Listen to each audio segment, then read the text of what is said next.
महर्षि वेदव्यास ने 18 पुराणों का संकलन किया। इनमें से 3 पुराण श्रीमद्भागवत महापुराण, विष्णु पुराण और गरुड़ पुराण को कलिकाल में महत्वपूर्ण माना गया है। इन तीनों पुराणों में भी गरुड़ पुराण का महत्व अधिक है। गरुड़ पुराण हिंदू धर्म के 18 पवित्र पुराणों में से वैष्णव संप्रदाय से संबंधित एक महापुराण है। ये पुराण सनातन हिंदू धर्म में मृत्यु के बाद सद्गति प्रदान करने वाला माना जाता है। भगवान श्री हरि विष्णु को इस पुराण के अधिष्ठात्र देव माना जाता है, इसलिए यह पुराण वैष्णव पुराण है। गरुड़ पुराण को हिंदू धर्म में मृत्यु के बाद श्रवण करने का प्रावधान है। गरुड़ पुराण कहता है कि मनुष्य के कर्मों का फल मनुष्य को जीवन में तो मिलता है, परंतु मनुष्य के मृत्यु के बाद भी कर्मों का फल मिलता है। इसलिए कर्मों के ज्ञान को प्राप्त करने के लिए हिंदू धर्म में किसी मनुष्य के मृत्यु के बाद मृतक को गरुड़ पुराण का श्रवण कराने से मृतक को जन्म मृत्यु से जुड़े सभी सत्य का ज्ञान जान सकता है। गरुड़ पुराण में 19,000 श्लोक है, परंतु वर्तमान समय में पांडुलिपियों में कुल 8,000 श्लोक ही उपलब्ध हैं। इस पुराण को पूर्वखंड और उत्तरखंड 2 भागों में विभाजित किया गया है। पूर्वखंड में 229 अध्याय हैं। उत्तरखंड में अध्यायों की संख्या 34 से लेकर 49 तक मिलती है। पूर्वखंड को आचार खंड भी कहते हैं। उत्तरखंड को प्रेतखंड या प्रेतकल्प भी कहा जाता है। गरुड़ पुराण की 90% सामग्री पूर्वखंड में है और 10% सामग्री उत्तरखंड में है। गरुड़ पुराण के पूर्वखंड में विविध विषयों का समावेश किया गया है। इसमें जीव और जीवन से संबंधित कथाएं हैं। प्रेतखंड में मुख्य मनुष्य के मृत्यु बाद जीव की गति और उससे जुड़े हुए कर्मों से संबंधित कथाएं हैं। गरुड़ पुराण वैसा नहीं है जैसा पुराण के लिए भारतीय साहित्य में कहा गया है। इस पुराण में वर्णित कथाएं भगवान विष्णु ने अपने वाहन गरुड़ को सुनाई थी, फिर गरुड़ जी ने महर्षि कश्यप को सुनाई थी। गरुड़ पुराण के पूर्वखंड में भगवान विष्णु की भक्ति और उपासना की विधियों का वर्णन है। प्रेतखंड में प्रेतकल्प का विस्तार से वर्णन के साथ साथ विभिन्न नरकों में जीव के जाने का वर्णन मिलता है। इसमें मृत्यु के बाद आत्मा की क्या गति होती है, आत्मा किस प्रकार की योनियों में जन्म लेता उसका वर्णन, प्रेत योनि से मुक्ति किस प्रकार पाई जाती उसका वर्णन और नरकों के दारुण दुख से कैसे मोक्ष प्राप्त करने का वर्णन आदि का विस्तारपूर्वक विवेचन किया गया है। महर्षि वेदव्यास ने 18 पुराणों का संकलन किया। इनमें से 3 पुराण श्रीमद्भागवत महापुराण, विष्णु पुराण और गरुड़ पुराण को कलिकाल में महत्वपूर्ण माना गया है। इन तीनों पुराणों में भी गरुड़ पुराण का महत्व अधिक है। गरुड़ पुराण हिंदू धर्म के 18 पवित्र पुराणों में से वैष्णव संप्रदाय से संबंधित एक महापुराण है। ये पुराण सनातन हिंदू धर्म में मृत्यु के बाद सद्गति प्रदान करने वाला माना जाता है। भगवान श्री हरि विष्णु को इस पुराण के अधिष्ठात्र देव माना जाता है, इसलिए यह पुराण वैष्णव पुराण है। गरुड़ पुराण को हिंदू धर्म में मृत्यु के बाद श्रवण करने का प्रावधान है। गरुड़ पुराण कहता है कि मनुष्य के कर्मों का फल मनुष्य को जीवन में तो मिलता है, परंतु मनुष्य के मृत्यु के बाद भी कर्मों का फल मिलता है। इसलिए कर्मों के ज्ञान को प्राप्त करने के लिए हिंदू धर्म में किसी मनुष्य के मृत्यु के बाद मृतक को गरुड़ पुराण का श्रवण कराने से मृतक को जन्म मृत्यु से जुड़े सभी सत्य का ज्ञान जान सकता है।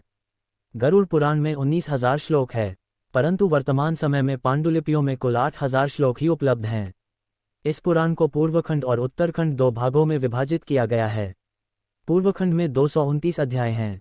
उत्तरखंड में अध्यायों की संख्या 34 से लेकर 49 तक मिलती है। पूर्वखंड को आचार खंड भी कहते हैं। उत्तरखंड को प्रेतखंड या प्रेतकल्प भी कहा जाता है। गरुड़ पुराण की 90% सामग्री पूर्वखंड में है और 10% सामग्री उत्तरखंड में है। गरुड़ पुराण के पूर्वखंड में विविध विषयों का समावेश किया गया है। इसमें जीव और जीवन से संबंधित कथाएं हैं। प्रेतखंड में मुख्य मनुष्य के मृत्यु बाद जीव की गति और उससे जुड़े हुए कर्मों से संबंधित कथाएं हैं। गरुड़ पुराण वैसा नहीं है जैसा पुराण के लिए भारतीय साहित्य में कहा गया है। इस पुराण में वर्णित कथाएं भगवान विष्णु ने अपने वाहन गरुड़ को सुनाई थी, फिर गरुड़ जी ने महर्षि कश्यप को सुनाई थी। गरुड़ पुराण के पूर्वखंड में भगवान विष्णु की भक्ति और उपासना की विधियों का वर्णन है। प्रेतखंड में प्रेतकल्प का विस्तार से वर्णन के साथ साथ विभिन्न नरकों में जीव के जाने का वर्णन मिलता है।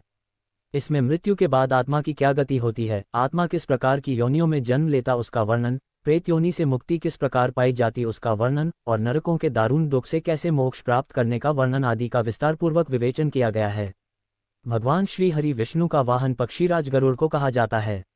एक बार भगवान विष्णु से पक्षीराज गरुड़ ने प्रश्न पूछा कि मृत्यु के बाद प्राणियों की स्थिति, जीव की यमलोक यात्रा, विभिन्न कर्मों से प्राप्त होने वाले नरकों, योनियों तथा पापियों की दुर्गति से संबंधित अनेक गूढ़ एवं रहस्ययुक्त है। गरुड़ जी की जिज्ञासा शांत करने लिए भगवान विष्णु ने उन्हें जो ज्ञानमय उपदेश दिया था, ये ज्ञानमय उपदेश को गरुड़ पुराण कहते हैं। गरुड़ जी के प्रश्न पूछने पर ही स्वयं भगवान विष्णु के मुख से मृत्यु के उपरांत के गूढ़ रहस्य और परम कल्याणकारी वचन प्रकट हुए। भगवान श्री हरि विष्णु के निर्धारित ये पुराण प्रमुख रूप से वैष्णव पुराण है। गरुड़ पुराण ज्ञान ब्रह्माजी ने महर्षि वेदव्यास को सुनाया था। तत्पश्चात महर्षि वेदव्यास ने अपने शिष्य महर्षि सूत जी को तथा महर्षि सूत जी ने नैमिषारण्य में शनकादि ऋषि मुनियों को प्रदान किया था।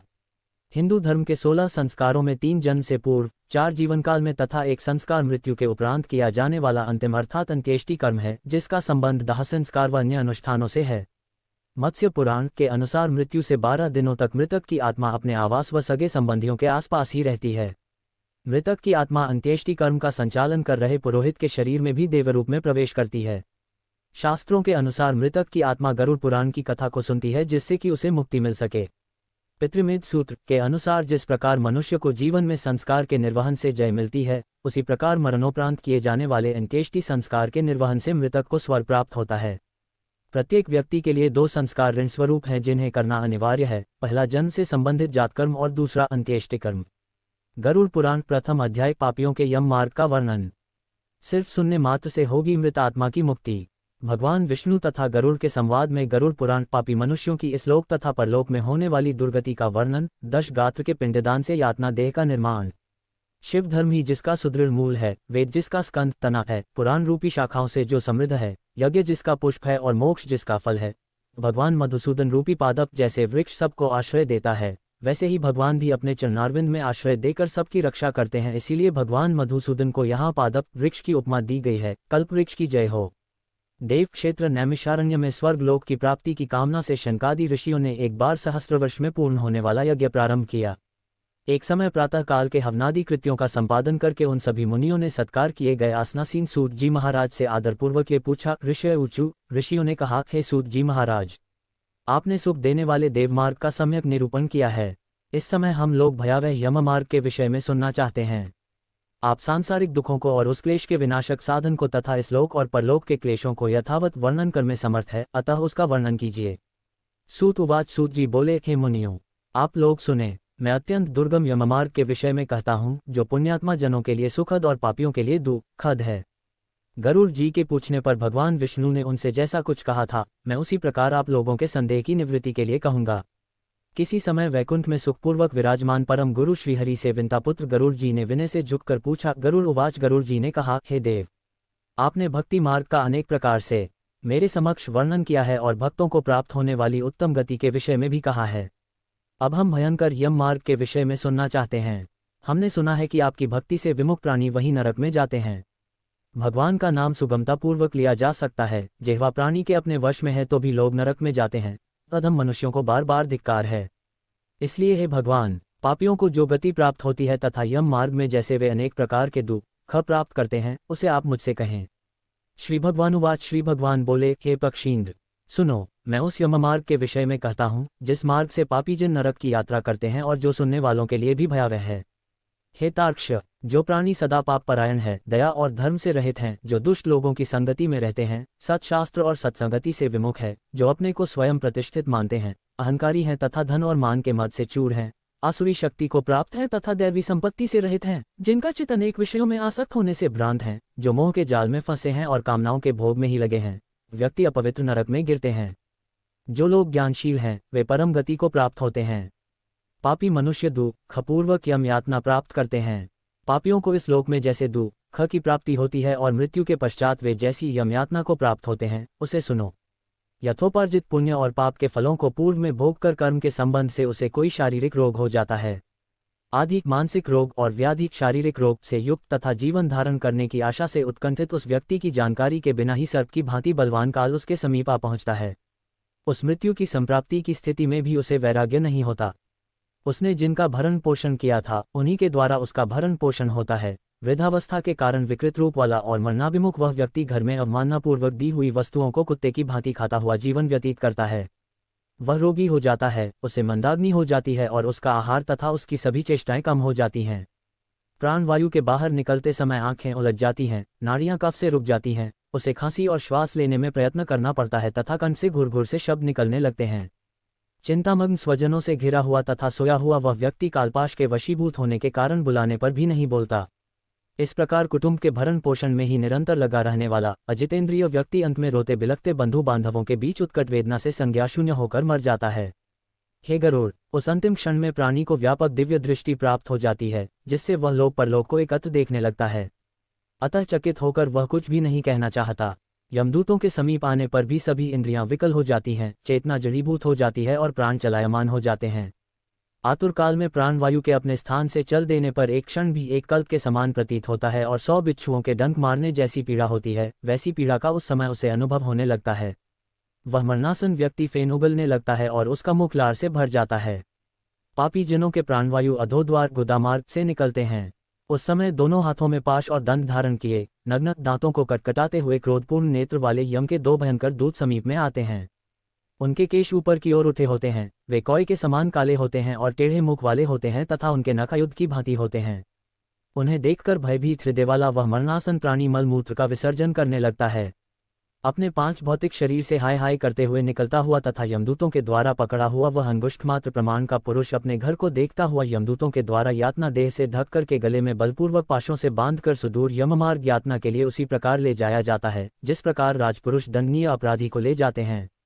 इस प्रकार ले जाए जाते हुए उस जीव को यम के दूत तर्जना करके डराते हैं और नरकों के तीव्र भय का पुनः पुनः वर्णन करते हैं, सुनाते हैं। यमदूत कहते हैं, वे दुष्ट, शीघ्र चल, तुम यमलोक जाओगे। आज तुम्हें हम सब कुंभीपाक आदि नरकों में शीघ्र ही ले जाएंगे।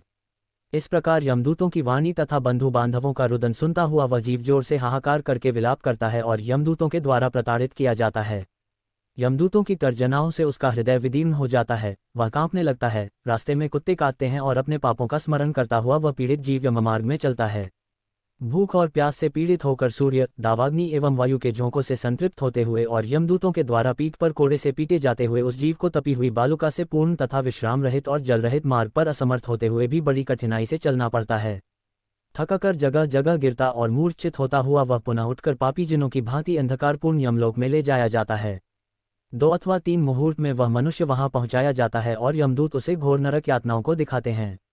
मुहूर्त मात्र में यम को और नारकीय यातनाओं के भय को देखकर वह व्यक्ति यम की आज्ञा से आकाश मार्ग से यमदूतों के साथ पुनः इस लोक मनुष्यलोक में चला आता है।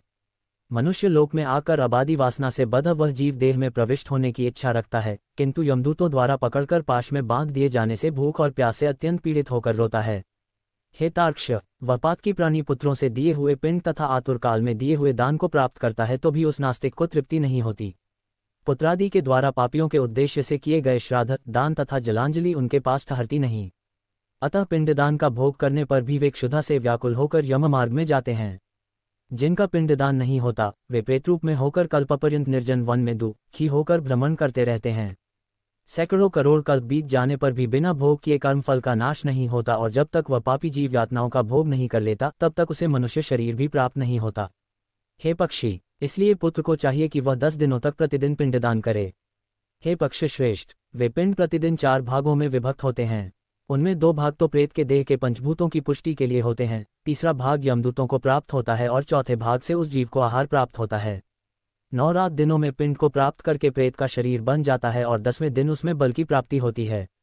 हे खग, मृत व्यक्ति के देह के जल जाने पर पिंड के द्वारा पुनः 1 हाथ लंबा शरीर प्राप्त होता है, जिसके द्वारा वह प्राणी यमलोक के रास्ते में शुभ और अशुभ कर्मों के फल को भोगता है।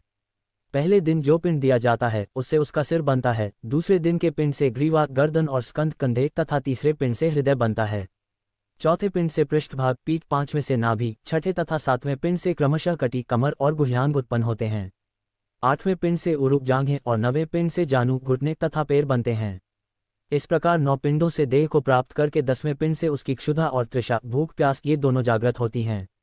इस पिंडित शरीर को प्राप्त करके भूख और प्यास से पीड़ित जीव 11वें तथा 12वें 2 दिन भोजन करता है।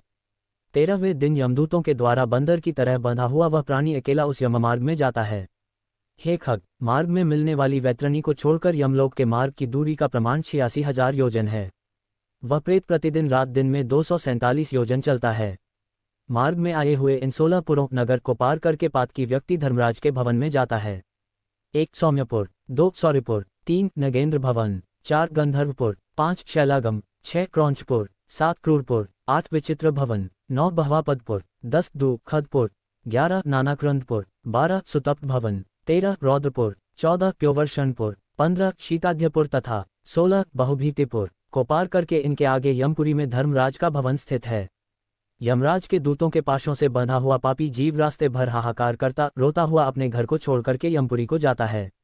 इस प्रकार गरुड़ पुराण के अंतर्गत सारोद्धार में पापियों के इस लोक तथा परलोक के दुख का निरूपण नामक पहला अध्याय पूर्ण हुआ।